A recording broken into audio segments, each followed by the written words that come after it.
A continuación, Quito TV.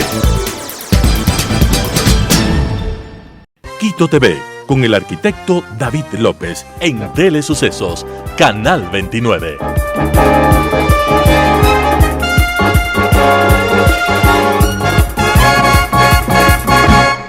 ¿Qué tal, amigos? Bienvenidos a Quito TV, el espacio de la ciudad, aquí a través de Telesucesos, Canal 29 y 29.1, televisión abierta, 73 en TV Cable, 43 en Claro TV, Canal 6 en Cable Unión Alfa TV, Canal 44 en CB Televisión, en Machachi, en el Cantón Mejía, y nos pueden ver también en YouTube como Telesucesos HD, y además desde cualquier parte del mundo. Telesucesos Internacional, entra a su navegador www.telesucesos.net, ahí hay una parte que dice Telesucesos en vivo, y desde cualquier parte del mundo nos pueden ver, desde cualquier dispositivo que tenga internet. Tenemos el día de hoy la presencia aquí de Jocelyn Mayorga.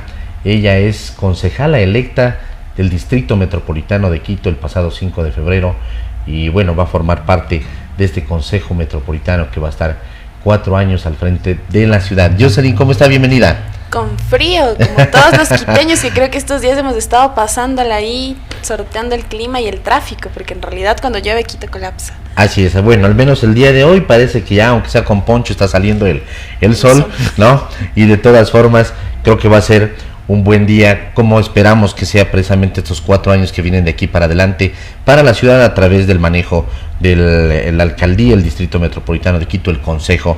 En sí, cuéntanos un poco de Jocelyn Mayorga, contémosle a la gente. Yo veía un tuit en el que le decían, una centralina está en el Consejo. ¿Usted es estudiante todavía de la Universidad Central o ya salió? No, en este caso yo ya egresé de la universidad hace unos 2 años atrás, tengo 25 años, soy la más joven de todo el Consejo Metropolitano actual. Estudié Ciencias Políticas en la Universidad Central del Ecuador, soy politóloga de profesión, gestora cultural por la Casa de la Cultura Ecuatoriana, y también, digamos que de una u otra forma, activista en pro de los derechos humanos, derechos de las poblaciones más sensibles, y también activista en espacios feministas, que creo que es una lucha constante e importante en la actualidad por el proceso de reivindicación, y no precisamente por la búsqueda de una sociedad que tenga como por encima a las mujeres, sino más bien que podamos reconocernos como iguales. Así es, la igualdad está, creo que entendida y sobreentendida de todas maneras. El alcalde electo Pavel Muñoz ya les ha reunido a los concejales, digamos un saludo protocolar, lo dice él, incluso en declaraciones él dice, he recibido con buenos ojos la presencia de un consejo que es relativamente nuevo, prácticamente son 4 los que repiten de los 21 concejales, y esa también es una buena sensación que nos da a nosotros a priori.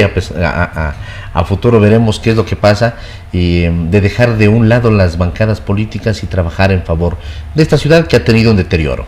Y evidentemente después de un proceso en el que definitivamente todos sentimos la ausencia de un alcalde y vimos cómo lastimosamente al finalizar del periodo se aceleraron las obras para entregarse y se levantó asfalto de lugares en los que todavía era válido, cuando tenemos calles que son como en el sur de Quito, la paralela a la Maldonado, que no tienen ni un poquito de asfaltado hace un montón de años, y son calles que son vitales para el ingreso a barrios como Santo Tomás y demás lugares que en serio necesitan atención urgente en la ciudad de Quito.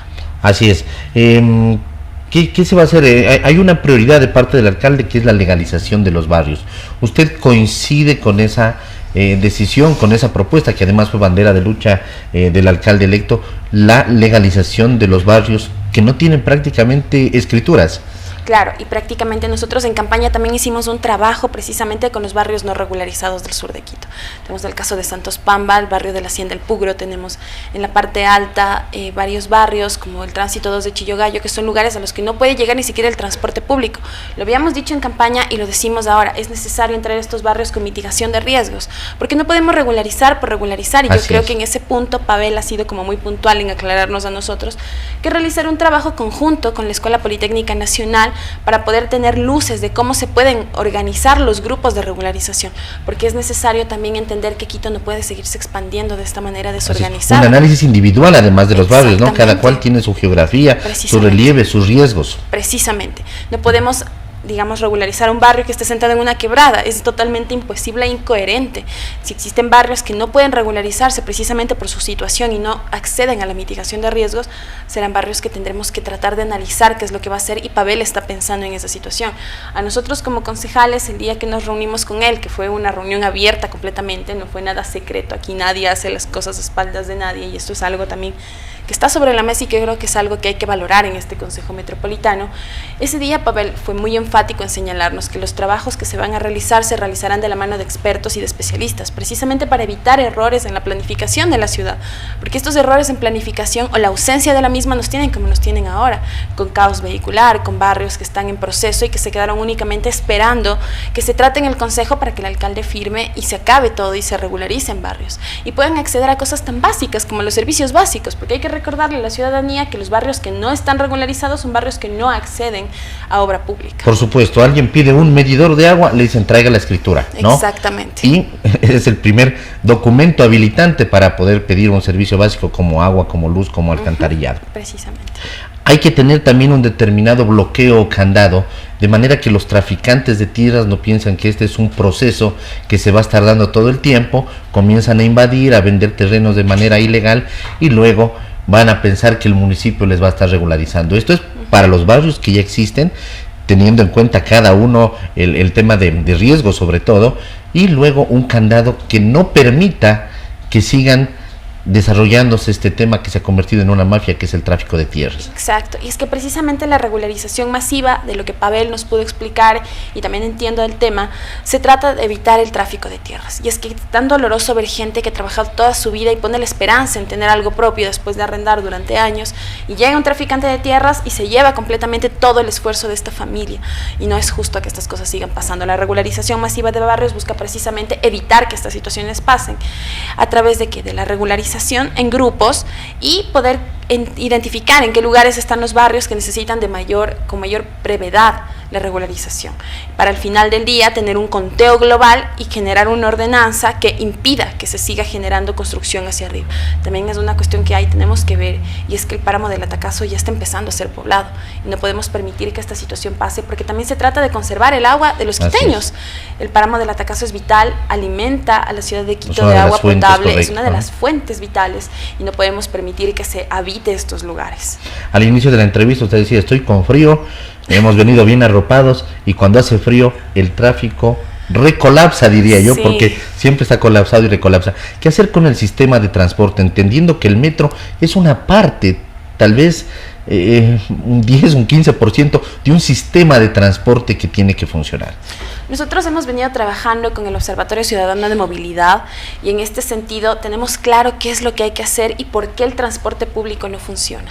Les comento un dato: por la avenida Napo pasan alrededor de 32 líneas de buses, 32, y de esas 32 ninguna sube al tránsito 2 de Chillogallo, ninguna sube hacia la Mena 2 al barrio El Cadeneros, por ejemplo, ninguna sube hacia barrios periféricos de la ciudad, y hay barrios que se quedan sin transporte público alrededor de las 7:30 de la noche. Todas están haciendo el mismo recorrido prácticamente. Exactamente, y esto es un problema. ¿Y por qué es un problema? Y es un problema porque el actual Consejo Metropolitano dio un lapso de 18 meses, si es que no estoy confundida en los tiempos, 8-18 meses, para que se haga efectiva la ordenanza 017-2020.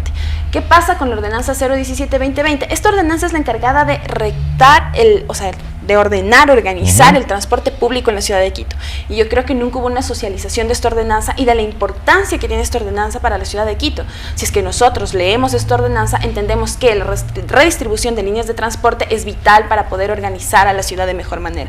Tenemos rutas, calles, avenidas que están saturadas de líneas de transporte que nos llevan a un lugar, que nos llevan exactamente al mismo lugar o pasan por los mismos puntos. Por eso ahí viene la competencia también entre buses, entre compañías, intercompañías también. Y también se entiende que de una u otra manera esto del transporte público no es solamente una vía de entrada, sino es una doble vía. Aquí no tenemos un versus entre usuario pasajero y el transportista, porque en realidad al final del día el transportista también es explotado, y entendemos que mientras no haya condiciones dignas de trabajo para el transportista, no podemos seguir exigiéndole al transportista. ¿Y por qué les menciono esto? Porque existen transportistas que manejan un bus durante 18 horas al día, 14-18 horas al día.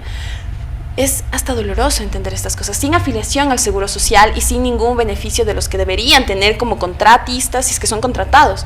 Ahora, la Ordenanza 017-2020 plantea precisamente que se trabaje bajo la línea de crear un sistema metropolitano y no como el que tenemos ahora, sino más bien como una empresa que permita la contratación de choferes. Para que Quito funcione como tiene que funcionar en el horario de transporte público, necesita alrededor de 2 choferes al día, lo que significa que si nosotros organizamos esta ordenanza y hacemos efectivo lo que ya está hecho y lo mejoramos de una u otra manera, podemos trabajar también sobre la línea del metro de Quito. Muchos se preguntarán por qué no se ha inaugurado el metro, y estoy segura que es una pregunta que se venía a continuación.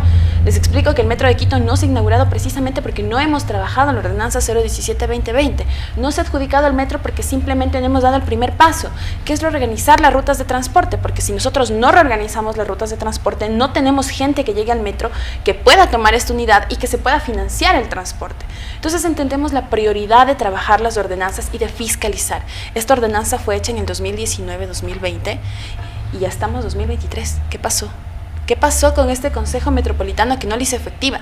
Que siguió dándole plazos a este sorteo de rutas de transporte, a la reorganización que tanto necesita la ciudad. Y es que la solución, al menos para mí, para todo el tráfico de Quito, tiene que ver con mejorar el transporte público. Yo les cuento, acabo de llegar yo también en transporte público, porque en realidad no tengo transporte privado, y esta es una situación que a nosotros nos hace entender y nos hace dimensionar la importancia de poder generar un transporte en el que incluso te puedas sentir seguro, porque si uno se sube en hora pico al bus, sabe que se va a bajar sin alguna pertenencia. Es más que seguro que vamos a ser sujetos de un robo. Y dignificar el transporte público, reorganizar las rutas de transporte tiene que ser una prioridad en este Consejo Metropolitano, y yo creo, a raíz de la conversación con Pavel que mencionábamos al comienzo, que sí será una prioridad. Dentro de los temas puntuales que tiene Pavel está precisamente la regularización de barrios y la reorganización de las rutas de transporte. Así es, en los planos además vemos muy bonito armado un sistema de transporte dentro de lo teórico. Cuando va a la práctica falta esa ejecutividad que se da incluso desde la época en la que fue el trole, año 1995. Sí. Yo recuerdo, se inauguró el trole, había en los planos se veía bien bonito cómo iban a bajar cada una de las líneas desde los sectores orientales y occidentales alimentando al trole, iban a regresar, es decir, prácticamente iban a estar haciendo unos círculos sobre el eje central, pero nunca se dio este tema y nunca ha habido la suficiente decisión política de poner esa parte teórica en la práctica, que a veces de la teoría a la práctica hay variaciones, por supuesto, pero las cosas son perfectibles y así hay que hacerlas. Exactamente. Ajá. ¿Qué hay que hacer dentro de lo que es el tema de la cultura? Usted habló que ha sido una gestora cultural, la cultura como un elemento dinamizador además del espacio público, dinamizador de la economía de los quiteños. Y es que es precisamente eso, la cultura es un espacio que nos permite reactivarnos de manera integral. Y hay que ver un poquito más a fondo, y el tema de los gestores culturales, por ejemplo, que siempre están ligados a este tema barrial, están ligados a este tema de levantar comunidad, que al menos para nosotros como partido político también es una bandera de lucha y de reivindicación.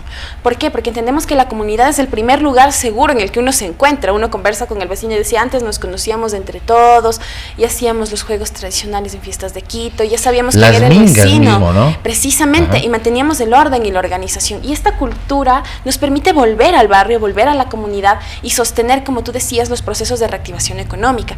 Ahora, ¿qué es lo que ha pasado? Sabemos que los gestores culturales han sido de los más golpeados durante la pandemia y después de ella, porque el trámite por permisos para poder hacer eventos es una realidad, y no podemos desentendernos de lo importante que es la cultura y de lo transversal que existen de los demás ejes. Por ejemplo, si tengo un evento cultural que termina a las 9 de la noche, el municipio debería garantizar el hecho de que tengamos transporte después de un evento, porque no todos contamos con un vehículo, pero todos queremos participar de los eventos que se realizan. Ahora conversábamos igual de que en algunos periodos se ha visto a la cultura como una empresa, únicamente el gran show o el gran concierto, cuando en realidad todos tenemos un grupo en el barrio al que le conocemos y sabemos que está bailando nuestro hijo, nuestra sobrina, y queremos que ellos también tengan cabida dentro de los espacios. Acabamos de pasar por unas fiestas de Quito, yo no sé si tú saliste a las comparsas, pero era en realidad lo mismo de siempre, y los barrios en los que nosotros visitábamos nos decíamos, yo tengo un grupo de danza y yo quise participar, pero el municipio nunca me explicó cómo podía hacerlo, nunca se socializó la convocatoria para poder hacerlo, y yo creo que la apertura que se tiene que dar a los barrios dentro de los espacios culturales es vital. No podemos seguir pensando o viendo la cultura como una empresa gigante que hace un concierto al año y se acabó, porque en realidad los gestores culturales tienen esta función de articular a la comunidad en procesos culturales que también te generan identidad y te producen ese sentido de ser quiteño. Si ahora tú le preguntas a un niño qué es ser quiteño, no tiene ni idea, cuando en realidad cuando yo era niña, para mí ser quiteña era escuchar pasillo en el desayuno, almuerzo y merienda tal vez, y sentir que tengo una identidad y una herencia milenaria. Que se ha ido perdiendo esa identidad, esos símbolos incluso, ¿no? Que permitían las tradiciones. Además, ahora estamos en una tradición que se acerca al tema de la Semana Santa, y por ejemplo la cultura no solamente es, como tú lo dices, el tema de pronto de una expresión artística, sino también vienen estos temas como el gastronómico, por ejemplo la fanesca, el tema de las procesiones ahora en la Semana Santa, que hay que rescatarlas y darles fuerzas para que los niños tengan una identidad. Identidad significa con qué identificarse precisamente. Exactamente, y no es nada malo, porque en realidad yo me identificaba como quiteña, y yo tengo ahí como, vengo de este mundo de la teoría, decía, claro, es que uno se identifica como quiteño más allá de la herencia colonial española, con esta herencia de resistencia, y es que eso es el quiteño, ¿no? Históricamente hemos venido de un proceso de lucha y resistencia impresionante. Tienes al pueblo Quitucara que ha habitado estas tierras y que sigue resistiendo en este tiempo también.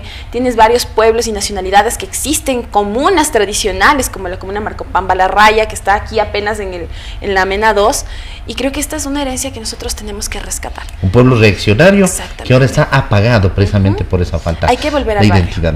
¿Qué hacer en el tema salud, Jocelyn?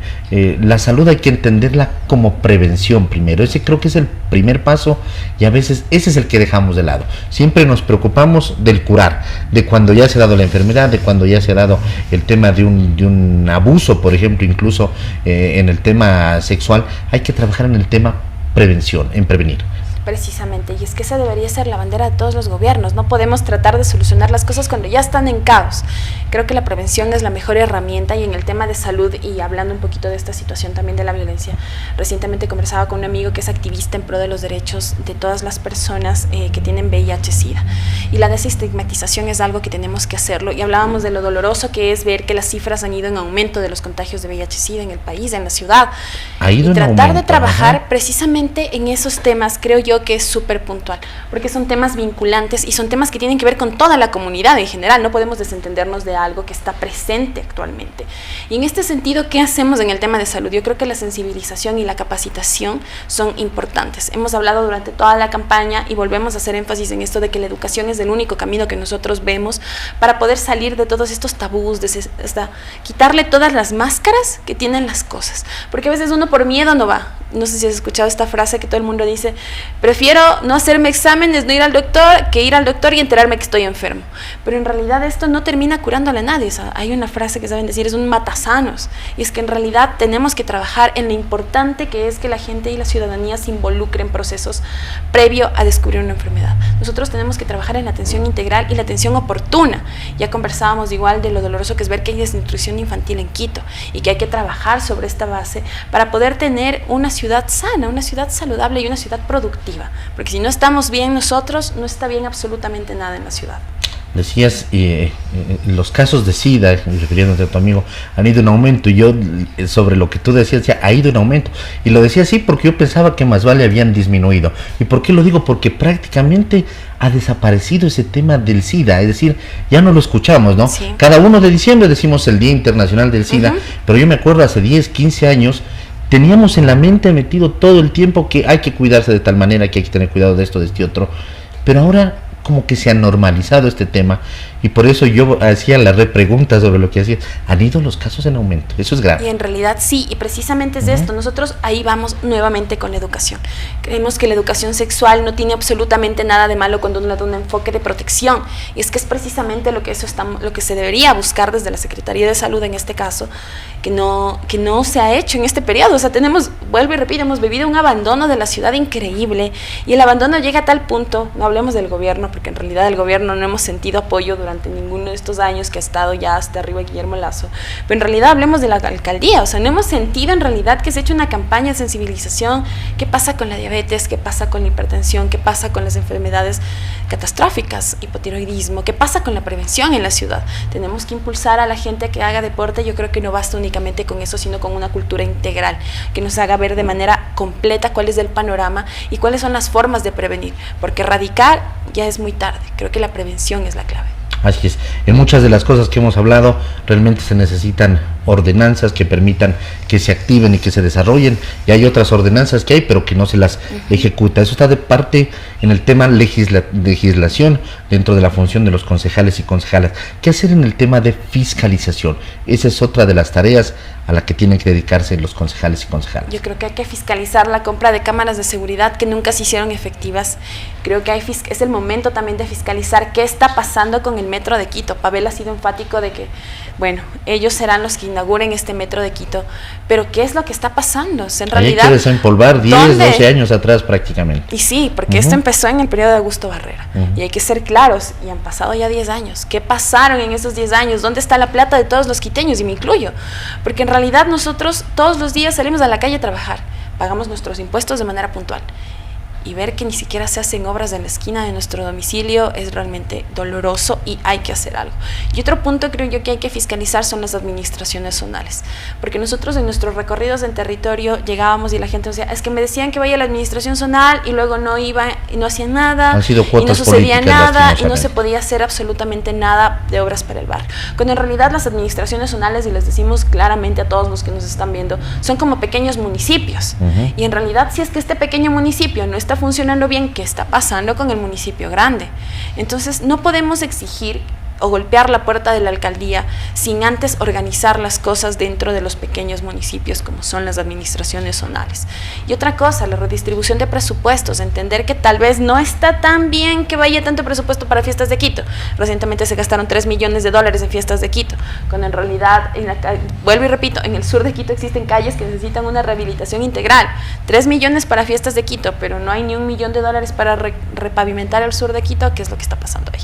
Creemos que la organización y reorganización de los presupuestos, que se debatan de manera coherente y que en realidad exista una priorización y un diálogo con los barrios para poder levantar y entender cuáles son las prioridades. Todos tenemos necesidades, pero hay unas que son como priorizantes, hay unas que podemos atender prioridad de manera sobre urgente. prioridad, así es, ajá. Exactamente, y creemos que esa es la función que tenemos que desempeñar. Fiscalización de lo que ha pasado y fiscalización de lo que viene, porque hay que ir haciendo precisamente una vigilancia de los recursos públicos en las cosas en las que se van a invertir, en las que se van a trabajar, y veo además con buenos ojos que el alcalde y creo que la mayoría del consejo también lo ha decidido así, de que por ejemplo los concejales ya no formen parte de los directorios. Eso lo dice ahora una ordenanza y por eso forman parte, pero lastimosamente eso se ha convertido en cuota política, a lo mismo que las administraciones zonales, ¿no?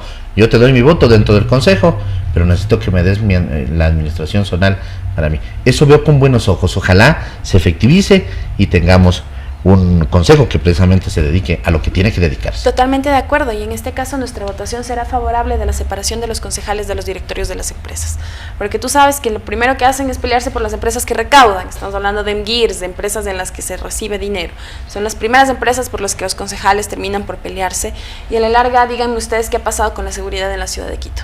Absolutamente nada. O sea, aquí con mi equipo hemos sido sujeto de asaltos ya en varias ocasiones en lo que va del año.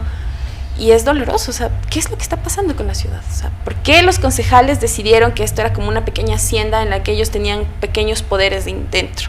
La ciudad no debería funcionar así, debería operar de manera en la que todos, absolutamente todos, podamos sentirnos como iguales. Así es, una ciudad y un estado que no tiene liderazgo precisamente no sabe a dónde va. Exactamente. Así es.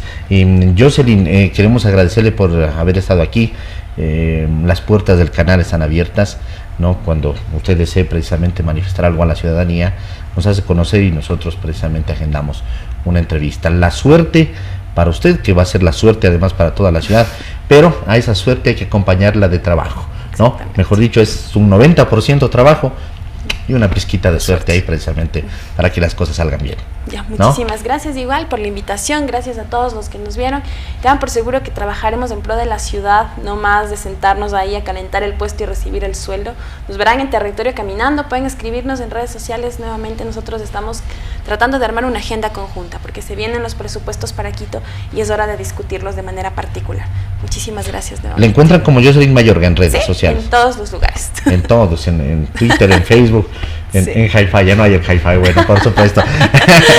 Jocelyn, muy gentil. Muchas gracias. Amigos, ha sido Jocelyn Mayorga, ella es concejala electa del Distrito Metropolitano de Quito, quien nos ha estado contando de las prioridades que tiene la ciudad, de la puesta en práctica de su plan de trabajo y que nos ha dicho dentro de la entrevista que va a ser prácticamente un consejo, una concejalía en este caso, de puertas abiertas. Amigos, que pasen bien, hasta la próxima. Las opiniones vertidas en este espacio por la producción y dirección del programa son de exclusiva responsabilidad de sus autores y de quienes intervienen en ellos.